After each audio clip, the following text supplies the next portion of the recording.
이사야서에서 오늘 우리가 읽은 본문 말씀은 예루살렘의 회복과 이스라엘의 회복에 대해서 계속해서 말씀하시는 부분입니다.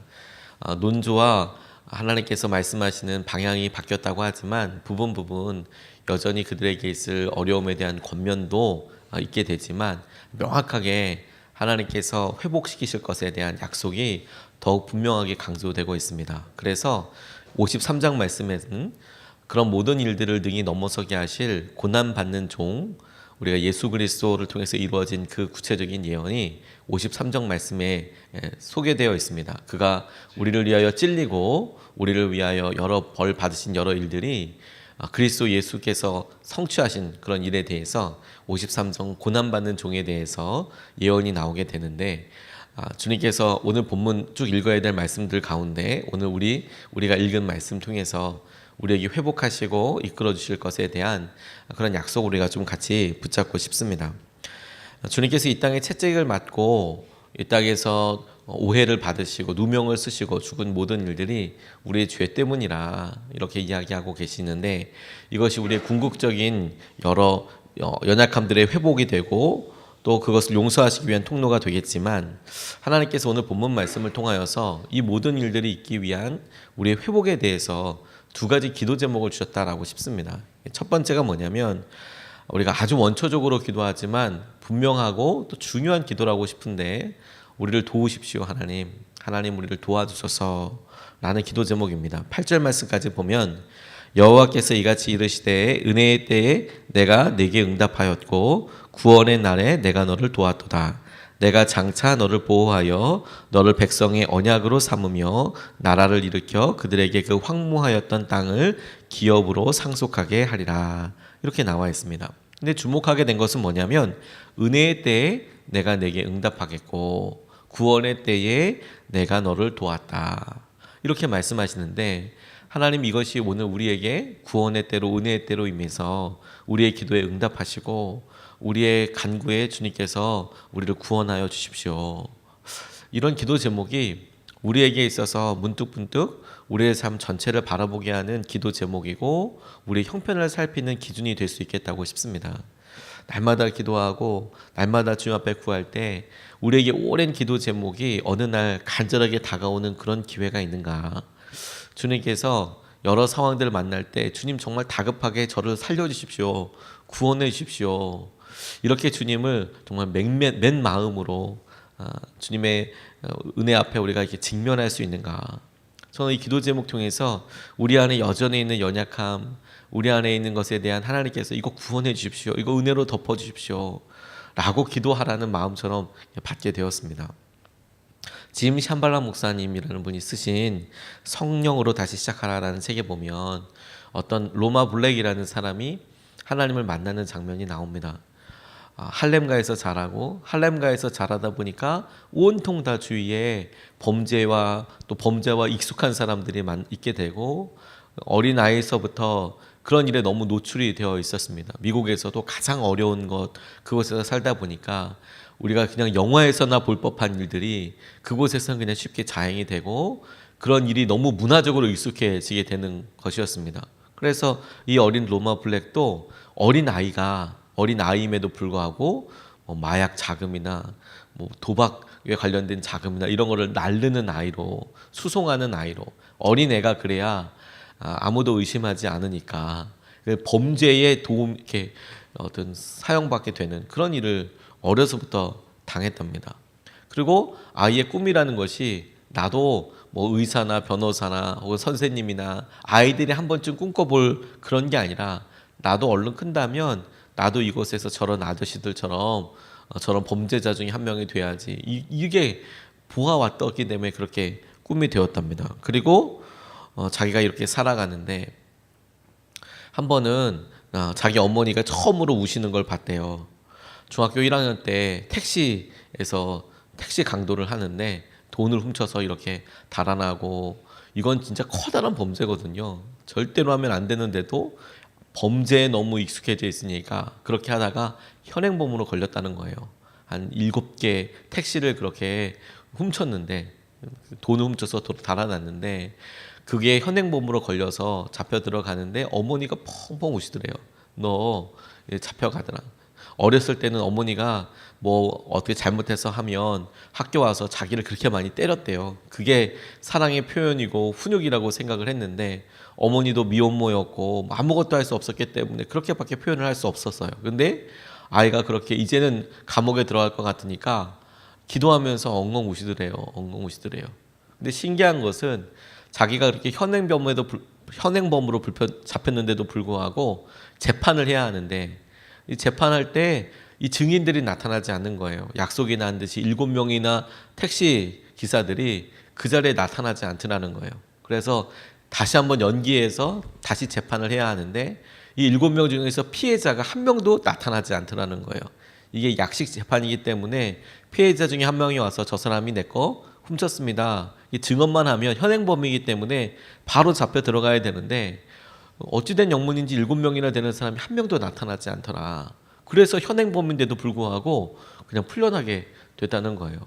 거기서부터 이상한 걸 느끼게 됐는데 그래도 여전히 죄 짓는 일, 어려운 일 그런 일에 대해서 하고 살았답니다. 그리고 이제 아이가 점점 크고 나니까 청년 이제 20대 넘어갈 정도가 되니까 이제는 아예 대놓고 범죄를 하는 거죠. 그래서 복권하는 방을 만들어 놓고 실제로 그곳에서 마약 같은 거 팔고 막 이런 일을 하게 됐습니다. 돈을 많이 벌었대요. 나쁜 일로 많이 번 거죠. 그런데 그렇게 하다 보니까 우연히 자기랑 동업하던 사람이 아버지가 그 동업하는 사람의 아버지가 목사님이더래요. 자기 복권방에 와서 자기를 전도하더라는 거예요. 말도 안 되는 소리 하지 마, 빨리 나가라고. 그런데 그 아버지 목사님이 너는 설교자가 될 거라고 이렇게 뜬금없이 이야기를 하더래요. 자기는 지금 학교도 제대로 안 나오고 지금 마약 같은 거 팔고 있는데 무슨 설교자가 되냐, 빨리 나가라고. 한 번은 그 복권방에 전도지를 갖고 2명의 자매가 찾아왔답니다. 예수님 믿으라고. 그 꾸겨가지고 얼굴에다 던져버렸대요. 빨리 나가라고. 이상한 소리 하지 말고 빨리 나가라고. 그렇게 하나님을 외면하고 그렇게 살아가고 있는데 뭐 계속 돈은 뭐 많이 벌고 있는 거죠. 걸리지 않고 미국에서 아주 뭐 그렇게 살고 있는데 한 번은 어떤 사람이 이렇게 찾아오더니 계속 자기를 주시하는 것 같더래요. 주시하는 거. 뭔가 싶어서 이렇게 보니까 여전히 자기 주위에서 이렇게 맴돌고 있고 그렇게 하더래요. 술집에 한번 이렇게 들어갔더니 어떤 나이 드신 분이 이렇게 오시더니 뭐 여러 이야기를 하고 소개해 줄 사람이 있다고 얘기하는데 자기는 뭐 그냥 범죄하고 이렇게 사는 사람인데 이 나이 드신 분이 와서 누굴 소개시켜주나 했더니 당시에 자기 동네에서 유명했던 그 도시에서 유명했던 킬러를 소개해 주더라는 거예요. 너무 당황스러워서 뭐냐고 이렇게 했더니 자기 아들이라고. 그 킬러가 며칠 전부터 계속해서 그 사람을 주목하고 있었던 거예요. 주목하고 보고 저 사람 어떤 사람인가 너무 놀라기도 하고 그래서 차를 타고 이렇게 갔답니다. 탔더니 하나하나 그동안에 지켜봤던 일들을 갖다가 다 이제 이야기하더래요. 아내도 예쁘고 딸도 예쁘더라. 그리고 어디 살지 어머니는 잘 계셔. 그러니까 이미 이 로마 블랙에 대해서 다 배경과 상황과 이런 걸 다 알고 있는 거예요. 수입이 어느 정도 되더라. 아주 마피아의 도움도 없이 잘했다. 잘하고 그렇게 사업 규모에 놀랐다. 이렇게 이야기하면서 이 사람의 모든 것들을 다 이미 이제 다 파악하고 이렇게 있으면서 이야기를 하니까 이 로마 블랙이라는 남자도 웬만하면 두려워하지 않는데 막 심장이 벌렁벌렁 하더라는 거죠. 나 이제 죽는 거구나. 나 이제 끝나는 거구나. 이런 생각이 들더랍니다. 할렘에서 이 킬러가 몇몇 사람들한테 물어보니까 모두들 당신을 다 좋게 이야기하더라고. 입도 아주 무겁고 열심히 일하려고 하고 그래서 오늘 하려고 하는 게 뭐 부탁을 하려고 해 이렇게 이야기를 하는데 말이 부탁이지 이건 협박인 거죠. 본인이 이야기했는데 하지 않으면 이거 이제 죽을 수 있겠구나. 킬러로 유명한 사람이었으니까. 근데 나뿐만이 아니라 우리 가족들을 차례대로 죽일 수 있겠구나. 너무 두려웠답니다. 그런데 뭐라고 이야기하냐면 나와 손잡고 우리 한번 조직을 만들어 보는 게 어떻겠나. 진짜로 이제 한번 1930년대처럼 우리 한번 손을 붙잡고 동업해 보는 게 어떻겠나. 마약 이런 거 하지 말고 이제 진짜 사람을 이렇게 해하고 이런 회사를 만들어 보는 게 어떻겠나. 이런 말도 안 되는 소설에나 나올 것 같은 그런 요청을 받았다는 거예요. 너무 깜짝 놀랐답니다. 이게 순간적이지만 별별 생각이 확 다 머릿속으로 들더래요. 그러면서 이 킬러가 계속 이야기하기를 우리가 엄청 성공하게 될 거야. 당신이 청년들 모집하면 우리가 그들을 킬러로 양성하는 거야. 당신이 브루클린을 맡아줘. 할렘하고 브롱크스는 다른 사람에게 맡겼어. 우리가 수백만 달러를 벌 거야. 돈 많이 벌 거야. 이렇게 이야기하면서 아주 그냥 당연하게 말을 하다는 거죠. 와, 그런데 그 순간에 막 머릿속에 스치는 여러 생각들 중에서 진짜 뜬금없이 자기 동업자의 아버지였던 그 스미스 목사님이란 분이 너 설교자 될 거야 했던 말이 생각이 나더래요. 그리고 계속 자기가 전도지 다시 뿌리쳐버렸던 그 여자도 간혹 생각이 났는데 그 상황에서 그게 생각이 나더라는 거죠. 그러면서 자기한테 하나님께서 나를 부르신다고 이야기했던 그런 장면들이 그 킬러한테 이런 사업 제안을 받을 때 생각이 다 나더래요. 너무 당황스럽게. 그런데 이거 뭐 출구가 보이지 않지 않습니까? 지금 이 순간에 말 한마디 잘못하면 끝나고 이 사람은 자기 가족이나 상황들 다 알아보고 왔고 그리고 이제 자기 맨 얼굴을 밝히고 내가 이제 킬러고 맨 얼굴을 밝히고 이제 동업하자 이렇게까지 나왔으니 이 상황에서 내가 안 한다. 그럼 바로 이제 총 뽑아서 죽겠구나 이런 생각이 드는데 정말 자기 스스로 말도 안 되는 기도 제목이 나오더래요. 하나님 정말로 살아계신다면 도와주세요. 이런 기도가 나오더래요. 교회 가보지도 않고 그랬는데 하나님 정말 살아계시면 나를 도와주세요. 기도하자마자 주님이 차 안에 이렇게 찾아오시는 것 같더랍니다. 그래서 자기 생각에 두려움과 용기를 내서 두려움을 넘어지고 용기를 내서 손가락을 이렇게 치켜들며 말았다는 거예요. 나는 그런 당신의 계획에 관심 없어. 그리고 자기도 모르게 선포했던 말이 뭐냐면 나는 이제 예수 그리스도께 헌신할 거야. 예수 그리스도께 헌신할 거야. 나 이제 예수님 믿을 거야. 나 이제 사역자 길 갈 거야. 그 이야기를 킬러와 이야기하는 벤츠 안에서 이야기하고 선포하게 됐다는 거예요. 근데 갑자기 그 순간에 차의 공기가 이렇게 확 변하더라. 차의 공기가 확 변하고 갑자기 흉악한 살인자였던 그 사람이 소심한 사춘기 소녀처럼 갑자기 알았어 그러더래요. I got it. 그냥 간단히 알았어. 그러더니 차에서 내려 가게로 이렇게 보내주더라는 거예요. 분위기가 말도 안 되게 확 변해서 알았다. 그래 가라. 그리고 가게로 이렇게 오는 중에도 저 뒤에서 총 쏘는 거 아니야? 이렇게 생각이 드는데 아무 일도 없고 가게 와서 문 밖을 보니까 벤츠가 떠나고 없더라는 거예요. 그리고 그 뒤에 더 이상 찾아오지도 않았고 어머니한테 전화 걸어서 자기가 예수님 만난 것 같다고 어떻게 설명해야 될지 모르겠지만 예수님께서 나를 도와주신 것 같다고 그리고 주님을 믿게 되었다라는 그런 이야기가 쓰여져 있더라고요. 인생의 바닥에서 우리가 극단적으로나 어려울 때 다가갈 주님을 만날 수 있는 기회가 인생에 한두 번 될까요? 근데 그럼에도 불구하고 우리에게 솔직하게 하나님 도와주십시오. 하나님 이 일을 붙잡아 주십시오. 그 기도가 하나님께서 가장 우리에게 듣고 싶어 하시는 기도가 아닐까 하는 생각을 했어요. 하나님 이사야를 통해서 우리에게 말씀하실 때 고난받는 종이 오고 하나님 우리를 회복하게 하시고 이 모든 일들을 예수 그리스도를 통해서 이렇게 우리에게 다시 한번 회복시켜 주실 텐데 그런 모든 일에 있어서 하나님 우리를 회복시켜 주시고 우리의 마음에 간절함을 더하여 주십시오. 주님께서 은혜의 때에 구원의 때에 아버지 우리를 지켜주시고 주의 놀라운 은혜를 덧입게 하여 주십시오. 이런 기도가 우리에게 꼭 필요하겠다. 이렇게 붙잡게 되었습니다. 두 번째로 붙잡게 된 것은 뭐냐면 우리를 샘물 근원으로 인도하여 주십시오라는 기도 제목입니다. 10절 말씀에 보니까 그들이 줄이거나 목마르지 아니할 것이며 더위와 볕이 그들을 상하지 아니하리니 이는 그들을 긍휼히 여기는 이가 그들을 이끌되 샘물 근원으로 인도할 것임이라. 샘물 근원으로 인도할 것임이라. 샘물 근원으로 인도할 것임이라.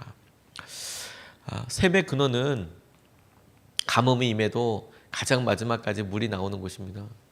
가뭄이 있어서 다 말라도 샘의 근원으로 가면 그곳에는 여전히 물이 나오는 곳, 마지막까지도 사람들이 찾아서 목을 축일 수 있는 바로 그곳이 샘물 근원이겠죠. 엘리야가 그리시네가에 머물 때 가뭄이 이미 이스라엘 땅에 임하고 아무것도 누구도 다 가뭄 때문에 힘들고 어려워지기를 보낼 때 하나님께서 그에게 계속해서 물과 또 까마귀 떼를 통해서 먹을 것을 공급해 주셨습니다. 여전히 그곳에 하나님이 계시고 하나님께서 공급해 주시는 물이 흐르고 있었습니다. 샘의 근원으로 항상 물이 있고 그 물로 목마르지 않게 될 것이라는 거. 저 요즘 사업하시는 분들, 직장 다니시는 분들 보면서 그런 기도 제목이 저절로 나오더라고요. 하나님 샘물 근원으로 인도해 주십시오. 다들 어렵다고 이야기하는데, 다들 바짝 말라간다고 이야기하는데 하나님 샘물 근원으로 인도해 주셔서 힘들고 어렵다고 하지만 하나님께서 하시는 은혜를 하나님 누리게 해주십시오. 하나님 누리게 해주십시오. 그런 기도 제목이 나오더라고요. 근데 이것이 다만 우리의 생활과 우리의 다른 일에만, 우리의 직장에만 있을 일이 아니라 우리 심령 가운데서도 똑같이 있어야 되겠다는 생각을 하게 됐어요. 어느 순간에 우리가 직접 그 일을 경험하고 부딪히고 그 일에 하나님께서 하시는 일을 누리기보다 우리가 생각하는 어떠한 머리에 그림을 그려놓고 그냥 하나님 이런 그림대로 됐으면 좋겠습니다, 이런 막연하게 기도 제목들이 바뀌게 돼요. 워렌 위어스비라는 미국의 유명한 강해 설교자가 있는데 그분이 자주 했던 설교 예화 중에서 이런 예우가 있습니다. 교회를 묘사하면서 했던 이야기가 현대 교회가 마치 이런 교회와 같다, 이렇게 이야기하시면서 어떤 성도님들이 이야기하는 설교 내용을 이렇게 이야기합니다. 성도님들 목마르시죠? 그림 한 장을 보여주면서 아주 멋진 컵이 들어있는 생수 한 잔을 보여주면서 이게 생수예요, 여러분. 이거 드세요. 이거 마시면 얼마나 시원한 줄 아십니까? 여러분 이거 한번 마시세요 라고 이야기하면서 생수 그림과 이런 걸 보여준다는 거예요. 또 한 장의 그림을 보여주면서 이거 프랑스산 에비앙 생수입니다. 이거 마시면 진짜 시원해요. 진짜 시원해요. 또 한 장의 그림을 보여주면서 이게 샘물입니다. 1급수에서 퍼온 샘물입니다. 이걸 마시면 더 시원할 거예요. 근데 계속 그런 이야기만 한다는 거예요. 사진을 보여주고 이거 아주 맛있습니다. 이 생수 아주 좋습니다. 근데 계속 사진만 보여준다는 거예요. 사진만. 이게 좋은 생수예요. 이거 마시면 좋아요. 그렇게 이야기할 게 아니라 성도들 가운데 그럼 그거 한번 마셔봅시다. 그게 그렇게 좋다면 보여주지 말고 그거 갖고 와서 보여주는 거 말고 그거 직접 한번 마셔봅시다. 우리가 마시고 그게 생수인지 내 마음이 어떻게 해갈되는지 어떻게 되는지 한번 보십시오. 우리가 믿음 생활하면서도 믿음에 있어서 믿음으로 결단하는 거 너무 좋다고 다들 이야기해요. 다들 이야기합니다. 근데 막상 그 자리가 되지 않습니까? 그러면 편한 거 선택해요. 그림으로만 보고 싶은 거예요. 우리가 예화를 듣고 하나님의 말씀이 이렇다, 고난의 때에 함께한다, 믿음으로 실험을 한다, 그 실험을 통해서 하나님께서 이런 축복을 주신다, 은혜를 주신다, 열광합니다. 하나님 그렇게 해주십시오. 그렇게 이끌어 주십시오. 근데 막상 우리 삶에 그렇게 믿음으로 결단하거나 하나님께서 이끌어주실 일들이 되면 그냥 그림으로 족한 거예요. 하나님 그냥 내가 그거 믿는데 그게 시원할 것 같아요. 하나님 그렇게 살면 믿음으로 충만할 것 같아요. 너무 좋겠네요. 하나님. 그리고 제가 그걸 먹고 싶지는 않아요. 그렇게 경험하고 싶지 않습니다. 그런데 하나님께서 우리에게 샘물 근원으로 인도하신다라는 것은 진짜로 그것을 경험해보고 하나님께서 하시는 것을 누릴 수 있도록 우리를 인도해 주시는 것이다 라고 말씀을 붙잡게 됐어요. 하나님 것을 누리게 해주십시오. 하나님 것을 붙잡게 해주십시오. 하나님께서 행하시는 것들을 우리로 누리게 해주십시오. 우리 교회가 그런 샘물의 근원이 되었으면 좋겠습니다. 여러분의 가정이, 여러분의 직장이 그런 샘물 근원이 되었으면 좋겠습니다. 그리고 주님께서 우리에게 약속하여 주신 듯이 하나님 그런 샘물의 근원으로 우리를 인도하여 주셔서 오늘도 주님 때문에 우리가 주님 그렇습니다, 좋습니다 이런 삶이 아니라 그 샘물의 근원으로 가서 주님을 마시고 주님을 누리고 주님께서 행하시는 것을 실제로 경험하는 하루가 되게 하여 주십시오. 이렇게 기도하고 하나님 앞에 나아갈 수 있으면 좋겠습니다. 오늘 두 가지 말씀을 같이 나눴습니다. 하나는 주님께서 우리에게 말씀하여 주신 대로 우리를 도와주십시오. 주님 우리를 도와주십시오.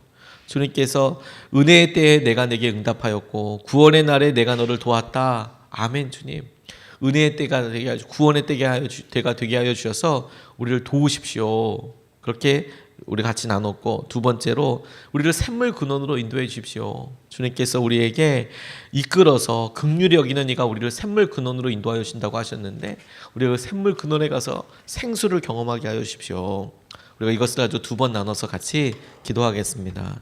첫 번째로 기도하고 싶은 것은 말 그대로 하나님, 우리를 도와주십시오. 은혜를 베풀어 주십시오.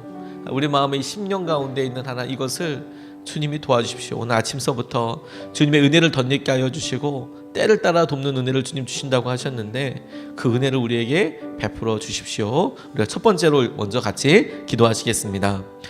아버지 하나님, 주의